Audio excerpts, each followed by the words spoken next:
IUI చేయించుకున్న తర్వాత చాలా డౌట్స్ ఉంటాయి పేషెంట్స్కి. అంటే ఐయుఐ చేసుకున్న తర్వాత ఎలా ఉండాలి, ఏం తినాలి, ట్రావెల్ చేయొచ్చా, ఇలాంటివి చాలా డౌట్స్ ఉంటాయి. ఇవి మనం 1 by 1 చూద్దాం ఏం చేయాలి అనేది.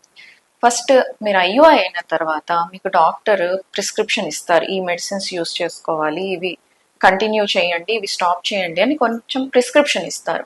అవి పర్ఫెక్ట్గా ఫాలో అవ్వండి, టైంకి మెడిసిన్స్ వేసుకోండి.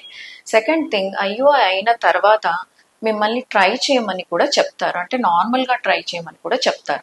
సో ఐయుఐ చేసిన తర్వాత నార్మల్గా ట్రై చేయడం వల్ల కొంచెం extra benefit are extra chances ఉంటాయి ఐయుఐ సక్సెస్ అవ్వడానికి. సో అలాగో ఐయుఐ చేస్తారు కదా, ఇంకా ట్రై చేయాల్సిన అవసరం లేదు, సెక్షువల్ ఇంటర్ కోర్స్ అవసరం లేదు అని అనుకోకుండా నార్మల్గా ఒక 1-2 days మీరు ట్రై చేసుకోవాలి. Third thing, diet.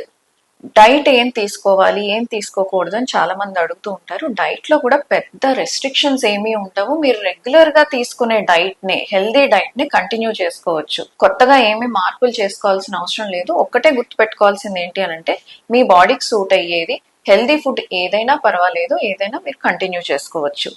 Fourth thing, exercise. మీరు ఆల్రెడీ ఏదైనా యాక్టివిటీ చేసే అలవాటు ఉంటే దాన్ని మీరు కంటిన్యూ చేసుకోవచ్చు. కాకపోతే ఎక్కువగా సివియర్ యాక్టివిటీస్ ఆర్ కొంచెం హై ఇంటెన్సిటీ యాక్టివిటీస్ అవాయిడ్ చేసుకోవాలి. పొత్తి కడుపు మీద ప్రెషర్ పడే యాక్టివిటీస్ ఒకటి అవాయిడ్ చేసుకోండి. రెస్ట్ ఆఫ్ ద యాక్టివిటీస్ మీకు చేసుకునే అలవాటు ఉంటే అవి కంటిన్యూ చేసుకోవచ్చు. మీకు ఇబ్బంది లేనంత వరకు ఎనీ యాక్టివిటీ, మీరు రొటీన్ హౌస్ హోల్డ్ వర్క్ అయినా చేసుకోవచ్చు, లేదు అంటే మీరు జిమ్ కి వెళ్ళేది ఉంటే సింపుల్ జిమ్ ఎక్సర్సైజెస్ చేసుకోవచ్చు.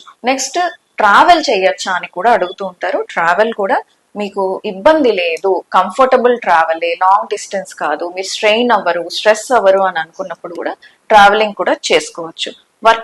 వర్కింగ్ ఉమెన్ ఇది అడుగుతుంటారు, మేము ఆఫీసులకు వెళ్ళొచ్చా, మేము ఇలాగా బస్సులో వెళ్ళాలి లేకపోతే బైక్ మీద వెళ్ళొచ్చా అంటే ఇవన్నీ కూడా రెగ్యులర్ గా మీరు కంటిన్యూ చేసుకోవచ్చు. ఏ యాక్టివిటీస్ అయితే మీ బాడీ అలవాటు అయ్యి ఉందో అవన్నీ కూడా మీరు కంటిన్యూ చేసుకోవచ్చు.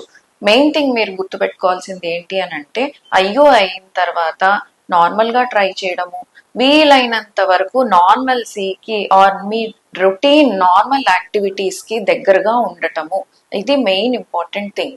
మీరు ఓవర్ గా రెస్ట్ తీసుకోవటము, ఓవర్ గా కేర్ తీసుకోవటము, దీనివల్ల మీకు స్ట్రెస్ లెవెల్స్ పెరిగిపోయి సక్సెస్ పెరగాల్సింది పోయి ఇంకా తగ్గుతాయి. సో మీరు ఎంత నార్మల్సీకి దగ్గరగా ఉంటే అంత బెటర్ రిజల్ట్స్ వస్తాయి.